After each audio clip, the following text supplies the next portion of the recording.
পুরো টিআরডিএ দায়ী। টিআরডিএ এই ঘটনার জন্য পুরো দায়ী। যদি ঠিকঠাক ব্যবস্থা থাকতো তাহলে এই মানুষগুলো মরতো না। পুলিশ এবং দমকল বাহিনীকে ধন্যবাদ জানাবো, যাদের জন্য 24 জন বেঁচে গেছে। ওখানে 22 জন এখানে বেঁচে ছিল, ডাইরেক্ট হসপিটাল থেকে 2 জনকে ছেড়ে দিয়েছে। বলছি অন্যান্য যে হোটেল রয়েছে সেই হোটেলগুলি কি ব্যবস্থা খতিয়ে দেখা হবে? একদম 100% ক্ষতি দেবে। আমরা পূর্ণাঙ্গ তদন্তের দাবি জানাচ্ছি। ভয়ঙ্কর ব্যবস্থা, যে টিআরডিএ দুর্নীতি, এইটাই টিআরডিএ দুর্নীতি ছিল। টিআরডিএ পয়সা তুলেছে, টিআরডিএ অনুমতি দিয়েছে, কিন্তু অনুমতি প্রপার চেকিং হয়নি। হোটেল আছে, হোটেলের ফায়ারের জন্য ব্যবস্থা আছে, কিন্তু জল নাই।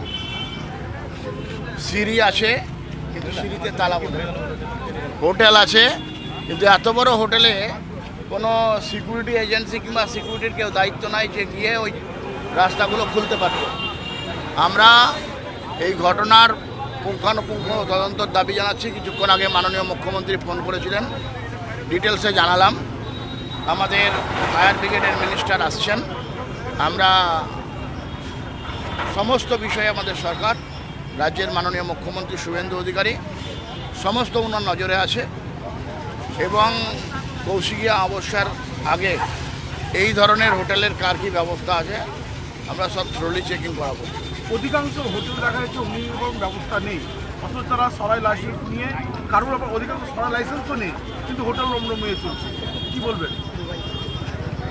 এটাই টিআরডিএ তো এটাই করেছে না, বিহিত ব্যবস্থা করেনি।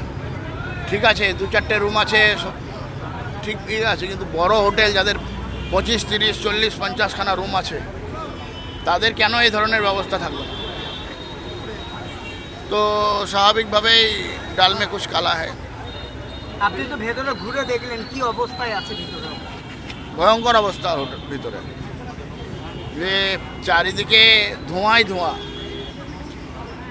আগুন লেগেছে নিচে, উপরের ঘর পর্যন্ত কালি হয়ে গেছে।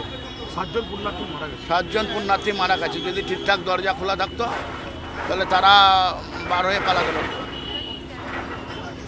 বিগত সরকার এই যে ব্যবস্থা, এই ব্যবস্থা যদি ঠিকঠাকভাবে চেকিং করতো তাহলে হয়তো 7 জন পুণ্যার্থী মারা যেত। কোনো রিসেপশনে কেউ ছিল না, গেটে তালা। আরে রিসেপশনে কেউ থাকলে তো আগুনটাই ধরতো না, ওখানেই তো মারা যেত। ঘরে ঢুকিয়ে দিয়ে চতুর্কুড়ির মতো তালা লাগিয়ে দিয়ে পালিয়ে গেছে। বিগত সরকারের দমকল মন্ত্রী বারবার এসে বলেছিলেন তারাপীঠে দমকল কেন্দ্র গড়ে তোলা হবে, সেটা কি হয়েছে?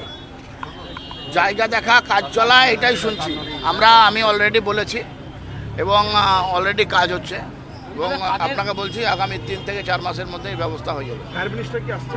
হ্যাঁ, ফায়ার মিনিস্টার কৌশিক দা আসছে। বলছি না, কাদের মদতে এই অব্যবস্থা বিগত সরকারের?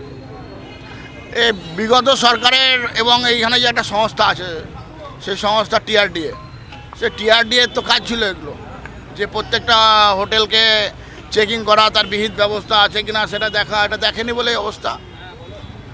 রাজনৈতিক কোনো প্রভাব কি খাটানো হয়েছে? এই যে হোটেল করা হয়েছে তার ঠিকঠাক প্রিকশন নেই। দেখুন, প্রভাব কিছু নয়, সবই তৃণমূল ছিল, ও মাল তোলার ব্যবস্থা ছিল, টাকা পেয়েছে, ছেড়ে দিয়েছে। আছে কি হলো, কে মরলো, কে গেল, এটা দেখেনি।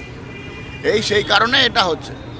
রাজনৈতিক শক্তি হিসাবে তৃণমূল মানুষের কাজ হয়তো কিছু করেনি, তো শুধু টাকা তোলার কাজ করেছে, সেই জন্য এই ধরনের ঘটনা ঘটেছে। আমি দাঁড়িয়ে রয়েছি তারাপীঠের সেই বিদেশিনী হোটেলে। এই যে হোটেল, এই হোটেলের মধ্যে ফায়ার যে অগ্নি নির্বাপক যে যন্ত্র, সেই যন্ত্র কি ছিল? প্রত্যেকটা হোটেলের সরকারি নিয়ম অনুযায়ী একটি লাল রঙের মোটা জলের পাইপ থাকে, এবং সেই জলের পাইপ থেকেই কিন্তু হোটেলের প্রত্যেকটা রুমে যদি এই ধরনের ঘটনা ঘটে সেখানে জল দেওয়া হয়, এবং তার ফলে কিন্তু আগুন আয়ত্তে আসে। এই হোটেলের মধ্যে আমরা যেটা জানতে পারছি, সেই যে জলের পাইপ সেটা ছিল না, আর তার ফলেই কিন্তু এত বড় একটা ঘটনা ঘটেছে। গ্রাউন্ড ফ্লোর থেকে একেবারে টপ ফ্লোর পর্যন্ত সেই আগুন ছড়িয়ে পড়েছে।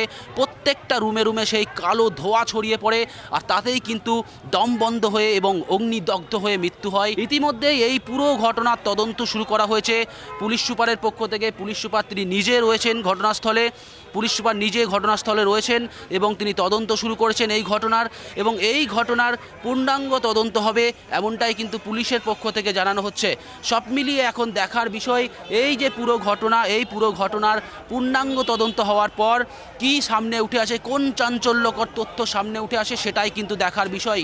ইতিমধ্যেই আটক করা হয়েছে হোটেলের যিনি মালিক, তাকে আটক করা হয়েছে, তাকে জিজ্ঞাসাবাদ করা হচ্ছে এই যে লাল রঙের জলের পাইপটি সেটা কেন ছিল না, যার ফলে এত বড় অগ্নিসংযোগ হলো, বিদ্যুতের যে সংযোগ সেটা ঠিকঠাক ছিল কিনা, হোটেলের পারমিশন রয়েছে কিনা ঠিকঠাকভাবে, এই সমস্ত বিষয় খতিয়ে দেখার কাজ কিন্তু ইতিমধ্যেই শুরু করা হয়েছে এবং ইতিমধ্যে এই হোটেলটিকে সিল করা হয়েছে প্রশাসনের পক্ষ থেকে। ক্যামেরায় ছোটনের সাথে হিমাদ্রি, TV9 বাংলা।